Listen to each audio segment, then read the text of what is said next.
من الشيطان الرجيم بسم الله الرحمن الرحيم حمدا لك يا ذا الجود والإحسان والفضل والطول والامتنان وصلاة وسلاما على من لا ينطق عن الهوى إن هو إلا وحي يوحى حبيب قلوبنا وشفيع ذنوبنا وطبيب نفوسنا مولانا ومولى الثقلين جد الحسن والحسين أبي القاسم المصطفى محمد اللهم صل على محمد وآل محمد وعلى آله الطيبين الطاهرين المعصومين المظلومين المنتجبين المنتخبين الميامين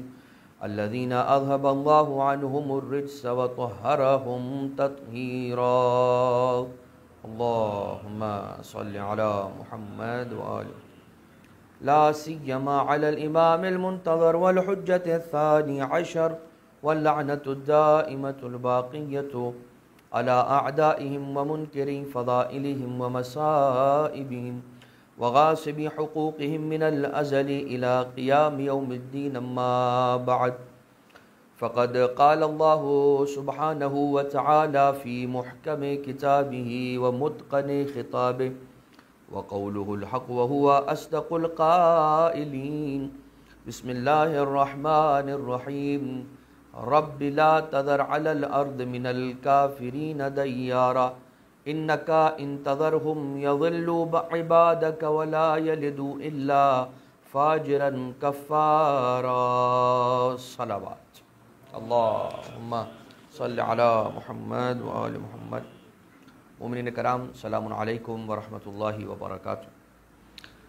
سب سے پہلے میں اپنی ذات کو، اپنی نفس کو اور پھر اس کے بعد آپ تمام کو تقوی الہی کی نصیحت کرتا ہوں اور وصیت کرتا ہوں۔ اور یہ جمعہ کا دن جو ہے، جسے پروردگار عالم نے نام ہی اس کا جمعہ قرار اس لیے دیا کہ اس دن پروردگار عالم نے اپنے بندوں کو جمع کیا، عالم بالا میں، عالم ارواح میں، عالم ذر میں، عالم ملکوت میں، اور محمد و آل محمد علیہ السلام کی اطاعت، ان کی اتباع اور ان کی پیروی اور ان سے محبت رکھنے کا وعدہ رب ذوالجلال نے، وہ پرومس جسے میثاق کہا جاتا ہے، عہد کہا جاتا ہے، وعدہ کہا جاتا ہے، وہ پروردگار عالم نے لیا۔ یہ یقیناً رب ذوالجلال کی بڑی نعمتوں میں سے ایک نعمت ہے روز جمعہ، اس لیے کہ اس دن کو اعیاد میں سے ایک عید قرار دیا گیا ہے۔ البتہ وہ دن کہ جس دن پروردگار اپنے بندوں کی نیک اعمال کو ملٹیپلائی بائی کئی ایک گنا، کئی مرتبہ اسے ضرب دے کر ملٹیپلائی کر کے ایک عمل کی جزا عطا کرتا ہے، وہ جمعہ کا دن ہے۔ ہماری گفتگو مسلسل انبیاء کے واقعات اور انبیاء کے قصوں کے اعتبار سے جاری و ساری اور چل رہی ہے، اور ہماری بات حضرت ادریس علیہ السلام سے ہو کے گزرنے کے بعد حضرت نوح علیہ السلام تک پہنچی تھی۔ حضرت نوح علیہ السلام ظاہر سی بات ہے، کتاب معانی الاخبار شیخ صدوق اس کے مصنف ہیں، انہوں نے یہ لکھا کہ حضرت ادریس جس طرح سے ان کا نام ادریس نہیں تھا، اسی طرح سے حضرت نوح کا نام بھی نوح نہیں تھا، لقب نوح تھا۔ ان کا لقب ادریس تھا، ان کا لقب نوح علیہ السلام تھا۔ کیا وجہ تھی؟ وہ نبی خدا کے جن کا نام عبد الغفار یا عبد الشکور ملتا ہے تاریخ میں، ان کو نوح کہہ کر کیوں پکارا گیا؟ تو روایت ہی بیان کرتی ہے، نوح جو نون واو ہے کا جو لفظ ہے، یہ معنی اس کے میننگز ہیں نوحہ کرنے کے، گریہ کرنے کے، رونے کے، گریہ وزاری کرنے کے۔ تو حضرت نوح علیہ السلام نوحہ کرتے تھے کس پر؟ اپنی قوم پر۔ مختلف روایتیں ہیں اس اعتبار سے۔ ایک یہ کہ حضرت نوح علیہ السلام اپنی قوم پر گریہ کرتے تھے اور روتے تھے کہ اے پروردگار، میں بار بار نصیحت پر نصیحت کرتا ہوں، ان کو توحید کی طرف دعوت دیتا ہوں، اتنی محنت کرتا ہوں، لیکن یہ لوگ راہ حق پر اور توحید کے راستے پر نہیں آتے ہیں۔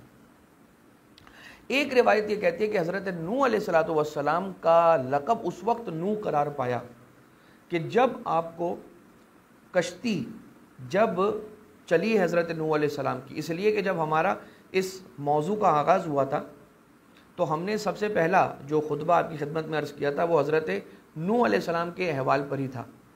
اس کے بعد پھر یہ طے ہوا تھا کہ ہم حضرت جتنے بھی انبیاء ہیں ان کے واقعات پر ڈسکس کریں گے. تو پھر ہم نے پھر حضرت آدم علیہ السلام سے سٹارٹ لیا تھا. تو دا ویری فرسٹ پروفٹ کہ جن کے بارے میں ڈسکشن ہوا تھا دیٹ واز حضرت نوح علیہ السلام. اس لیے حضرت نوح علیہ السلام کا اس وقت جب ہم نے کچھ بیان کیا تھا تو کافی ساری باتیں اس وقت آ گئی تھی. تو اب جو ہم حضرت نوح علیہ السلام کو ڈسکس کریں گے that would be at least وہ باتیں کہ جو بیان نہیں ہو پائیں وہ آپ کی خدمت میں عرض کرنے کی کوشش کی جائے. تو حضرت نوح علیہ السلام کی کشتی جب چلتے چلتے ایک مرتبہ ڈولنے لگی اور لوگ اتنا زیادہ خوف زدہ ہوئے اس کے اندر اور اتنا شور مچا اور لوگ روئے کہ ایسا محسوس ہوتا تھا کہ یہ کشتی کہ جس کا نام ہی کشتی نجات ہے وہ کشتی جو ہے وہ ڈوب جائے گی, یا دائیں جانب الٹ جائے گی یا بائیں جانب. اتنے میں حضرت نوح علیہ السلام نے پروردگار عالم سے یہ التجا کی کہ اے اللہ اس کشتی کو تو بچانے کا وعدہ کیا ہوا ہے تو کیا یہ ڈوب جائے گی؟ تو خدا کا جواب آیا نہیں, یہ ڈوبے گی تو نہیں. پھر کہا یہ ہچکولے کیوں کھا رہی ہے, کبھی دائیں جانب جھکتی ہے کبھی بائیں جانب جھکتی ہے. تو آواز قدرت آئی کہ اے نوح فکر نہ کرو, مسئلہ یہ ہے کہ تمہاری کشتی اس وقت ایک ایسے ٹکڑے سے ایک ایسی جگہ سے گزر رہی ہے کہ جو جگہ وہ ہے کہ جہاں پر کائنات کی سب سے بڑی مصیبت رونما ہونے والی. حضرت نوح علیہ السلام نے پوچھا وہ کون سی مصیبت ہے؟ کہا جیسے تم نبی ہو ویسے میرا آخری نبی ہوگا جو میرا سب سے محبوب بندہ ہے, اور اس کائنات میں سب سے زیادہ میں نے فضیلت انہی کو دی اور سب سے زیادہ محبت اسی سے کی ہے, سب سے زیادہ پیار اسی سے کیا ہے, اور سب سے عظیم علیکم السلام ہستی وہی ہے, خیر البشر خیر البریہ افضل مخلوقات رسالت مآب, ان کا نواسا حسین ابن علی. وہ اس زمین پر کہ جس زمین سے آپ کی کشتی گزر رہی ہے یہاں پر اس حسین ابن علی کو 3 دن کا بھوکا و پیاسا شہید کر دیا جائے گا, مظلومیت کے ساتھ قتل کر دیا جائے گا. تو وہ جو کشتی نوح تھی وہ بھی بڑی سموتھلی چلی, مگر جب کربلا سے گزری تو اسے بھی قرار اور چین نہ رہا. یہی وجہ ہے کہ جو مومن ہوتا ہے, جو سالم دل رکھنے والا ہوتا ہے, جب وہ کربلا کی سرزمین پر پہنچتا ہے تو اس کا دل وہاں جا کر چاہے کوئی مصائب پڑھے نہ جائیں, چاہے کوئی نام حسین لیا نہ جائے, اس کا دل وہاں جا کر بے چین ہو جاتا ہے, اس کا منہ خشک ہونے لگتا ہے, اسے نیند میں مشکل ہونے لگتی ہے, ایک وحشت سی محسوس ہوتی ہے. یہ انسان کے ایمان کا تقاضا ہے اور اس کی روحانی ایک وجہ ہے. البتہ حضرت نوح علیہ السلام تو ایک نوح کو علیہ السلام نوحہ کرنے والا کہا جانے کی وجہ سے آپ کا لقب نوح قرار پایا, ورنہ آپ کے 2 طرح سے نام ملے, یا ایک نام ملا عبد الشکور, الگ روایتیں, اور ایک ورژن آف دی ٹریڈیشنز اور احادیث اور روایات میں یہ ملتا ہے کہ آپ کا نام عبد الغفار تھا. البتہ ہم آگے جا کر یہ آپ کی خدمت میں عرض کریں گے کہ دونوں ہی طرح سے حضرت نوح علیہ السلام کو نام دیا جا سکتا ہے اور ان کو انٹائٹل اور ان کو ان نیم کیا جا سکتا ہے, اس لیے کہ بہت زیادہ شکر کرنے والے تھے اس لیے عبد الشکور بنے, اور بہت زیادہ معاف کرنے والے تھے اس لیے عبد الغفار بنے. البتہ حضرت نوح علیہ السلام بائی پروفیشن کون تھے؟ ایک کارپینٹر تھے, ایک نجار تھے. عربی زبان میں کارپینٹر کو نجار کہا جاتا ہے. حضرت نوح علیہ السلام کارپینٹنگ کیا کرتے تھے, لکڑیوں کی چیزیں بنایا کرتے تھے, اور پھر بعد میں یہی ہوا کہ حضرت نوح علیہ السلام ہی نے کشتی کو تیار کیا اپنی اس ایکسپرٹیز کے ذریعے سے. امام معصوم علیہ الصلاۃ والسلام کی چند ایک روایتوں میں آپ کا نام عبد العلا یا عبد العلا بھی ملتا ہے. اب یہاں پر دیکھیے کہ وہ جو حضرت نوح علیہ الصلاۃ والسلام نے تبلیغ دین کی تھی, اور حضرت نوح کو جو بیسک ان کی جو رسپانسبلٹی تھی وہ کیا تھی کہ لوگوں تک جو میرا میسج ہے, جو ایٹرنل اینڈ ڈیوائن میسج ہے اللہ کا, کیا he is one, there is no God but اللہ, ایک اللہ ایک خدا ہے, ایمان رکھو ڈے آف ججمنٹ پر, قیامت کے دن پر ایمان رکھو. اور نمبر 3 انسان کی عقلوں کی تربیت. یہ انبیاء کے وہ جنرل رسپانسبلٹیز تھیں کہ جو ہر نبی نے regardless of their status and the level of عصمت اینڈ علم اینڈ ایمان, ہر نبی نے اس کام کو انجام دیا. 950 سال حضرت نوح علیہ الصلاۃ والسلام قوم کے لوگوں کو دعوت دیتے رہے, مگر لوگوں نے حضرت نوح علیہ الصلاۃ والسلام کی بات کو نہ سنا, اور لوگ یہاں تک اس مرحلے تک پہنچ گئے تھے کہ جب حضرت نوح علیہ السلام ایک وقت آیا کہ جب آتے تھے پیغام توحید لے کر تو لوگ کہتے تھے نعوذ باللہ نعوذ باللہ نعوذ باللہ ثم نعوذ باللہ, یہ دیوانہ ہو گئے, دماغ نعوذ باللہ من ذالک چل گیا ہے۔ اب آپ نوٹ کریں، کئی ایک مرتبہ اگر باقاعدہ وہ چارٹر تیار کیا جائے، وہ لسٹ بنائی جائے کہ جس لسٹ کا عنوان یہ ہو کہ کون کون سے نبیوں کو نعوذ باللہ دیوانہ کہا گیا، تو ایک بہت بڑی اور طویل فہرست تیار ہو جائے گی کہ جہاں پر نبیوں کو، بندگان خدا کو دیوانہ کہا گیا اور یہ کہا گیا کہ ان کا دماغ نعوذ باللہ کام کرنا بند ہو چکا ہے، چھوڑ چکا ہے، اور خاص طور سے اس وقت کہا گیا کہ جب ایک وقت گزر گیا اور جب ان کی ریش، ان کی داڑھی سفید ہونے لگی، ان کے سفید بال آنے لگے، تو یہ کہا جانے لگا کہ ان پر بڑھاپے کا اثر ہو گیا، نعوذ باللہ ان کا دماغ نعوذ باللہ کام کرنا چھوڑ چکا ہے۔ حالانکہ یہ بات یاد رکھیے گا، انبیاء کو پروردگار عالم نے اس قسم کی ہر طرح کی بیماری سے بچایا ہوا ہے کہ جس سے نمبر ایک ان کے کار نبوت میں خلل آئے، خدا تعالیٰ نبیوں کو ایسی بیماری میں مبتلا نہیں کرتا۔ نمبر ٹو، کوئی ایسی بیماری کہ جس بیماری کی وجہ سے لوگ ان سے دور ہو جائیں، اس لیے کہ نبی کا کام یہ ہے کہ لوگوں کو کھینچ کر راہ ہدایت پر لے کر آنا، تو کوئی ایسا مرض کہ جس سے ان کے نبوت کی کسی بھی رسپانسبلٹی کو ادا کرنے میں کوئی پرابلم ہو، وہ بیماری انہیں کبھی بھی نہیں ہوگی۔ اور اگر ہو کوئی ایسی بیماری تو وہ یہ بات یاد رکھیے گا کہ وہ جو مرض ہے، جو کسی نبی کو، جیسے مثال کے طور پر جب حدیث قصہ پڑھی جاتی ہے تو آپ یہ سنتے ہیں کہ انی اجدو فی بدنی ضعفا، کہ رسول نے فرمایا کہ اے میری بیٹی فاطمہ سلام اللہ علیہا، انی اجدو فی بدنی ضعفا، میں اپنے بدن میں ضعف محسوس کر رہا ہوں۔ اب یہ تو بات اسی وقت کی جائے گی، مناسب اور ریلیونٹ اسی موقع کے لیے ہے، اور انشاءاللہ اس موقع پر یہ بات انشاءاللہ آئے گی کہ حدیث قصہ جب ڈسکس کی جائے گی۔ لیکن یہ ایک جملہ صرف کہ انی اجدو فی بدنی ضعفا، میں اپنے بدن میں ضعف محسوس کرتا ہوں، غور کریں اور تھوڑا سا ان ڈیپتھ جائیں، علم حاصل کریں، یہ بات یاد رکھیں۔ Try to acquire knowledge. ہمارا ہتھیار نالج کیوں ہے؟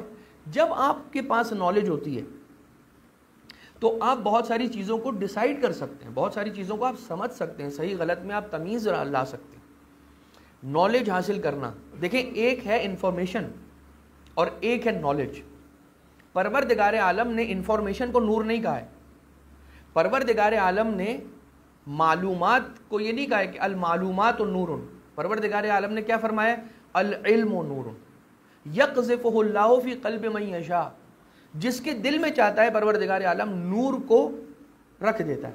تو علم نور ہے، یہ نور کہاں سے آتا ہے؟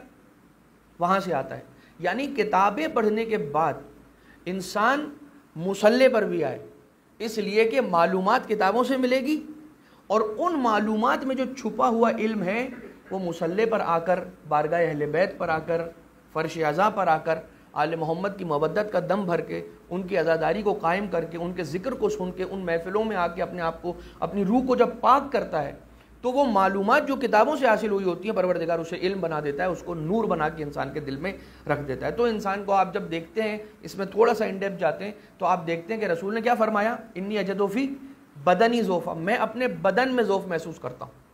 ایک ہے بدن، عربی زبان کے دو لفظ ہیں، بہت گہرائی والی زبان ہے عربی، ایک ہے بدن، ایک ہے جسم۔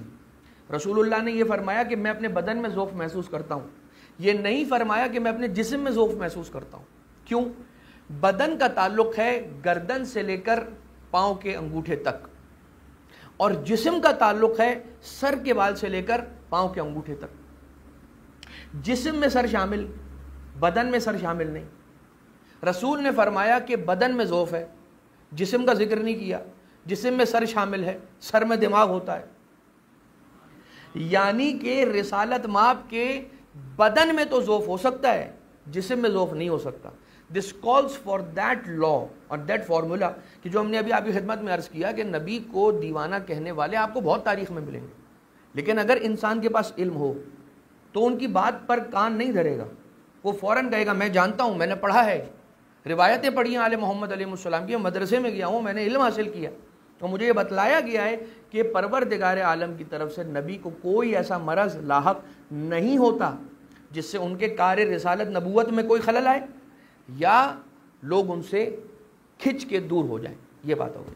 اب حضرت نوح علیہ الصلوۃ والسلام، اب کیا کہا جائے، حضرت نوح کی مظلومیت ہے یہ کہ وہ پیغام توحید کا دے رہے ہیں اور لوگ کیا کر رہے ہیں, کبھی ان کے ساتھ مسچیف کر رہے ہیں, کبھی ان کا مذاق اڑا رہے ہیں, کبھی ان کی بات نہیں سن رہے ہیں. حضرت نوح علیہ السلام کیا کر رہے ہیں, اپنے آبا و اجداد کی کوئی پیروی اور پرستش کے لیے بلا رہے ہیں کہ میرے باپ دادا کو مانو. نہیں, حضرت نوح علیہ السلام جو آئے ہیں وہ خدا کا پیغام لے کر آئے ہیں, لہٰذا حضرت نوح علیہ السلام کی مخالفت کرنے کے معنی ہے کہ خدا کی مخالفت کرنا.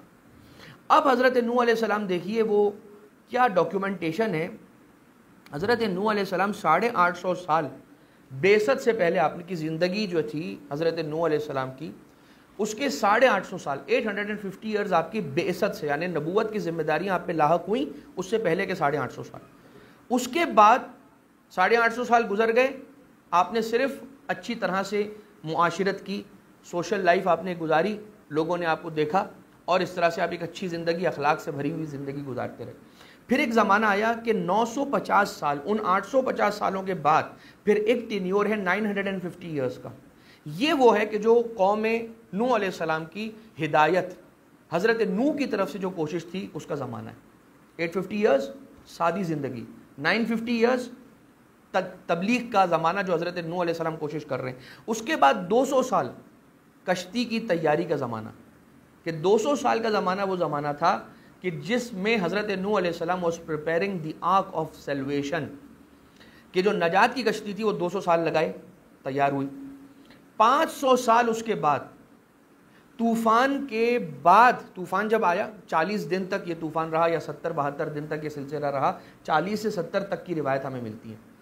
اس میں ان 40 دنوں کے جو طوفان اور کشتی چلتی رہی, پوری دنیا کی سیر کی اس کشتی نے, کیونکہ پوری دنیا میں پانی تھا سوائے خانہ کعبہ کے, سوائے خانہ کعبہ کے سب کچھ ڈوب گیا تھا. اس طوفان کے تھمنے کے بعد 500 سال کی زندگی کا عرصہ گزرا حضرت نوح علیہ السلام کا. یہ ہے کل حضرت نوح علیہ السلام کی حیات طیبہ کا بریک اپ آپ کی خدمت میں سالوں کے حوالے سے. اب طوفان کے بعد جب پانی اتر گیا, اب زمین کو آباد کرنے کا موقع آیا. اب زمین آباد کی جائے تو کہاں سے کی جائے, کون سا وہ پٹا اور کون سا وہ ٹکڑا اور کون سا وہ بیلٹ ہے کہ جہاں سے دنیا کو آباد کرنے کا آغاز کیا جائے, تو اس کے بارے میں کہا جاتا ہے دمشق, شام. یہی وجہ ہے کہ جب آپ ہیومن سویلائزیشن کی ہسٹری کو پڑھتے ہیں تو اس میں سب سے پرانی سویلائزیشن, دا اولڈسٹ سویلائزیشن جو کہا جاتا ہے وہ اسی سویلائزیشن کو کہا جاتا ہے جہاں پر ہیومن ہسٹری آپ کو ایگزسٹ کرتی ہوئی نظر آتی ہے, وہ وہی ہے جہاں پر شام اور دمشق والا جو علاقہ ہے.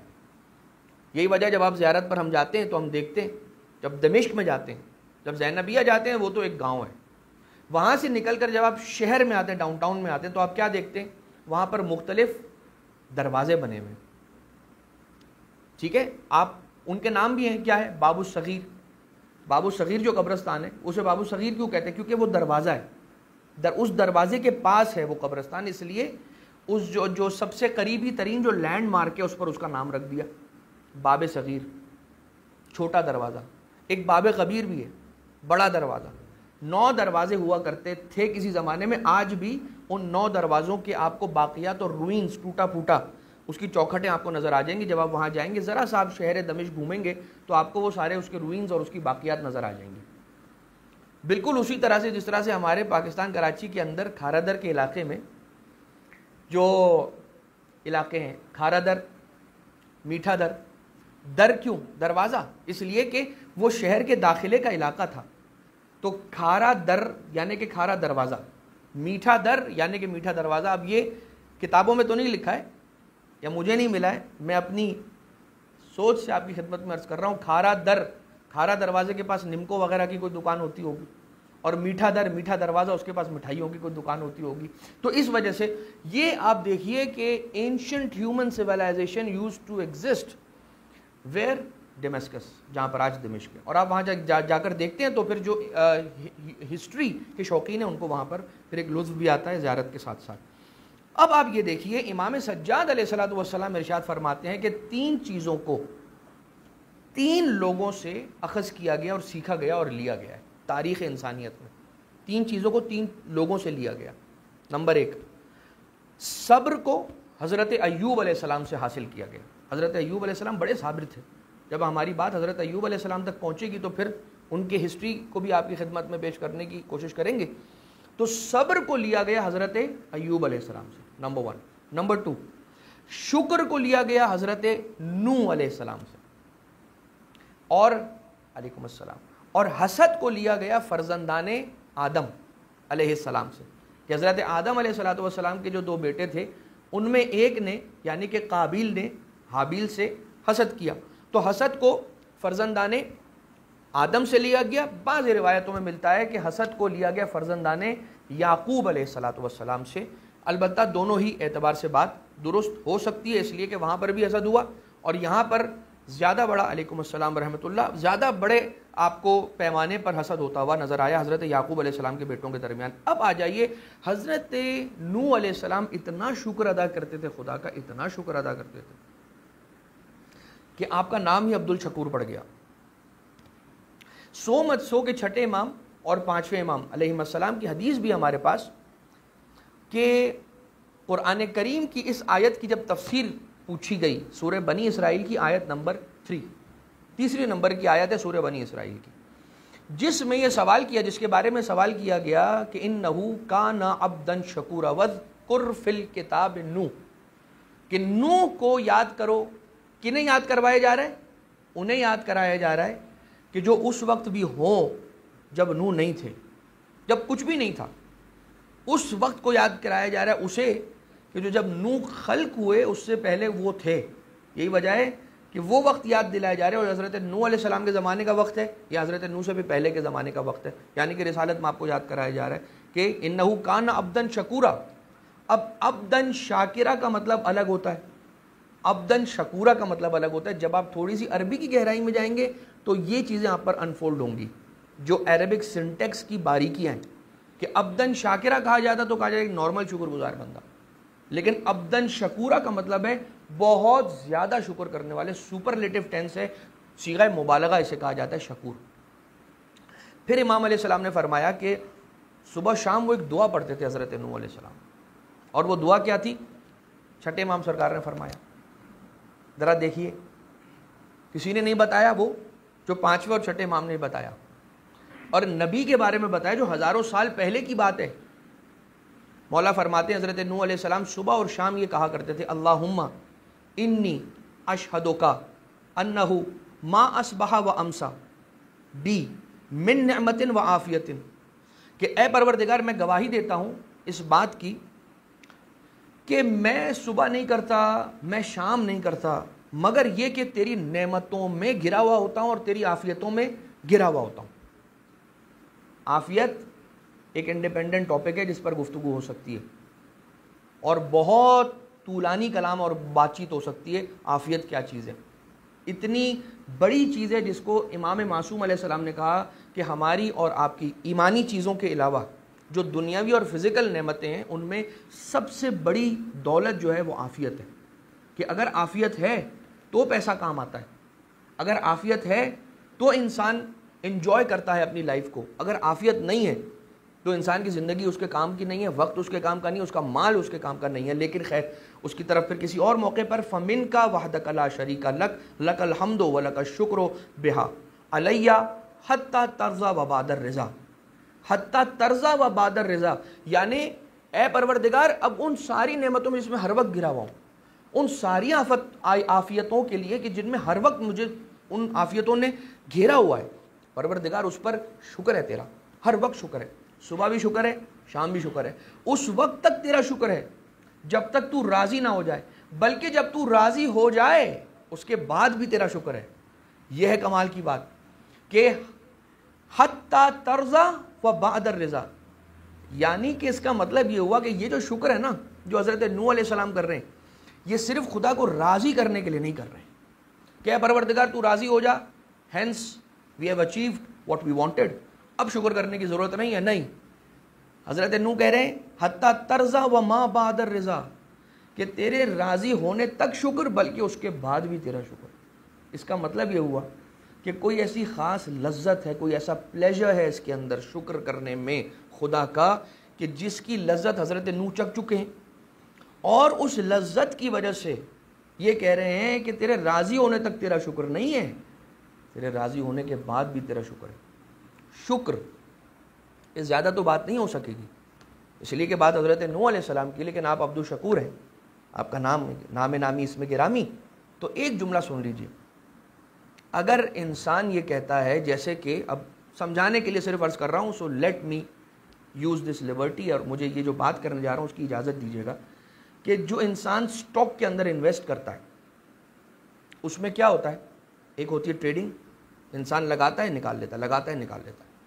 ایک ہوتا ہے کمپاؤنڈنگ، آپ اس میں کمپاؤنڈ کرتے ہیں، یعنی جو آپ پیسے اس میں لگاتے ہیں پھر آپ نکالتے نہیں ہیں، آپ کو جو فائدہ ملا، جو پروفٹ ملا، جو ڈیویڈنڈ ملا، اگین آپ اسے ری انویسٹ کرتے ہیں. دس از کالڈ کمپاؤنڈنگ. اور انسان جو ٹریڈ کرتا ہے نا، ٹریڈ سے بہت زیادہ فائدہ نہیں ہوتا، فائدہ کمپاؤنڈنگ سے ہوتا ہے. کہ انسان نے 1,00,000 روپے لگائے، 15 سال کے بعد وہ 10 کروڑ روپے بن جائیں گے. یہ میں نے احتیاط کر کے، جو بیان کرنے والے نے اپنی اسٹڈی میں 20 کروڑ کہا ہے، میں نے اس کو ہاف کر کے 10 کروڑ کہا ہے آپ کی خدمت میں. وہ کیسے ہوتے ہیں جا کر اس کے لیے آپ سرچ کیجئے گا. لیکن کمپاؤنڈنگ کا مطلب کیا ہے؟ جو مجھے ملا ہے نا وہ بھی میں نے اپنے لیے نہیں رکھا، وہ واپس میں نے وہیں لگا دیا کہ جہاں سے مجھے ملا. اس کے معنی یہ ہوئے کہ میں نے خدا کی نعمت پائی، شکر کیا. شکر جب کیا تو خدا نے کہا وعدہ ہے کہ تو اگر شکر کرے گا زیادہ کر دوں گا، لَأَزِيدَنَّكُمْ. خود یہ حدیث، یہ خدا کا کلام الہی، آیت قرآنی لَإِن شَكَرْتُمْ لَأَزِيدَنَّكُمْ کا معنی کیا ہے؟ اگر تو نے شکر کیا تو تجھے زیادہ عطا کروں گا. یہ ترجمہ عربک سنٹیکس کے حساب سے صحیح ترجمہ نہیں ہے. عربی کے حساب سے اگر یہ کہنا تھا لَإِن شَكَرْتُمْ لَأُعْطِيَنَّ زیادہ، یہ کہنا چاہیے تھا، لیکن نہیں کہا لَأَزِيدَنَّكُمْ، میں تجھے زیادہ کر دوں گا. تجھے زیادہ کر دوں گا، مجھے زیادہ کر دے گا پروردگار کا معنی کیا ہے؟ یعنی کہ اگر تو نے شکر کیا تو میں تجھے اتنی برکت عطا کروں گا کہ تو ہوگا تو 60 سال کا، مگر تجھ سے کام 600 سال کا لے لوں گا. بالکل اسی طرح سے جس طرح سے آپ دیکھتے ہیں کہ کچھ ایسے علماء ہوتے ہیں، بحر العلوم خاندان، کیسا خاندان ہے، علماء آئے ہی چلے جا رہے ہیں. کاشف الغطا خاندان ختم نہیں ہوا، ایک عالم گزرے دوسرا عالم آ گیا، خاندان وہی ہے، علماء آتے جا رہے ہیں. کچھ ایسا کیا ہے کسی نے کہ خدا نے ان کی اس لائنیج میں، پروجنی کے اندر ہدایت کے کام کی ذمہ داری لکھ دی ہے. کہا جاؤ تمہاری فیملی کو یہ کام دیا، جب تک چاہو، جب تک زندہ رہو گی، جب تک تمہاری نسل آتی رہے گی وہ یہ کام کرتی رہے گی. اسے کہتے ہیں لَإِن شَكَرْتُمْ لَأَزِيدَنَّكُمْ، میں تمہیں زیادہ کر دوں گا. تمہیں زیادہ کر دوں گا کا مطلب کیا ہے؟ کہ تمہیں اتنا بڑھا دوں گا، تم میں اتنی برکت عطا کر دوں گا کہ تمہیں زندگی 60 سال کی تو دوں گا، لیکن تم سے کام ایسا لے لوں گا کہ جو 600 سال کا ہوگا، 700 سال کا ہوگا، 1000 سال کا ہوگا. لہٰذا انسان شکر کی نعمت سے غافل نہ رہے. میں شکر اس لیے کہہ رہا ہوں کہ ہم وہ ہیں کہ جو اللہ کی مصیبتوں پہ صبر کرتے ہیں اور اس کی نعمتوں پہ شکر کرتے ہیں. جو پروردگار عالم کے چنے ہوئے اور چوزن ونز ہیں نا، جو خدا تعالیٰ نے جنہیں آئمہ بنایا ہے، جنہیں نبی بنایا ہے، جنہیں اولیاء بنایا ہے، جنہیں اوصیاء بنایا ہے، ان کی بڑی عظمت ہے. ہم وہ ہیں جو مصیبت پہ صبر کرتے ہیں، نعمت پہ شکر کرتے ہیں. اور اولیاء، ائمہ، انبیاء مصیبت پہ شکر کرتے ہیں، مصیبت پہ صبر نہیں کرتے ہیں، مصیبت پہ شکر کرتے ہیں. آپ دیکھیے، اس لیے کہ ہمیں نظر آتا ہے کیا رضن بقضائہ و تسلیما لامرہ. امام حسین علیہ السلام جو آپ کو نظر آ رہے ہیں کرتے ہیں، وہاں پر بھی جناب سیدہ کو دیکھیے اپنے مصائب کے دنوں میں بھی پروردگار عالم کا شکر کرتی ہوئی نظر آ رہی ہیں. 7ویں امام علیہ السلام زندان میں خدا کا شکر ادا کرتے ہوئے نظر آ رہے ہیں. اے پروردگار، زندان میں آ کے 7ویں امام نے شکایت نہیں کی خدا سے، شکر کیا ہے. اے خدا، یہ کیسی جگہ ہے زبردست، یہاں میرے اور تیرے سوا کوئی نہیں ہے، مناجات کروں گا تو کوئی مجھے ڈسٹرب کرنے والا نہیں ہے. یہ اتنی بڑی ہستیاں ہیں. لہٰذا بات کو ہم آج کی حد تک یہیں پر روکتے ہیں، اور اس دعا کے ساتھ کہ پروردگار ہم سب کو شکر کرنے کی توفیق اپنی زندگی میں عطا فرمائے. انا احسن الحدیث قرآن العزیز. بسم اللہ الرحمن الرحیم. انا اعطیناک الکوثر فصل لربک وانحر ان شانئک هو الابتر.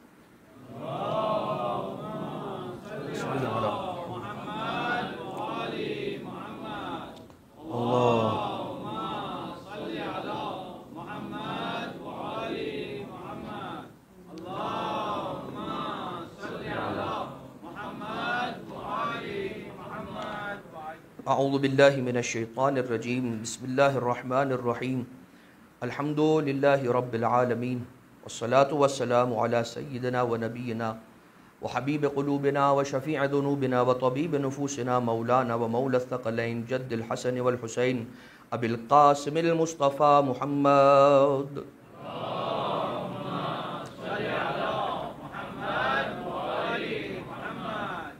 وعلى امیر المؤمنین امام المتقین سید الوصیین قائد الغر المحجلین نبی الحسن علی بن ابی طالب علیہ افضل الصلاة والسلام اللہم وعلى الصدیقة الكبرى فاطمة الزہراء سیدة نساء العالمین صلی علی محمد وآل محمد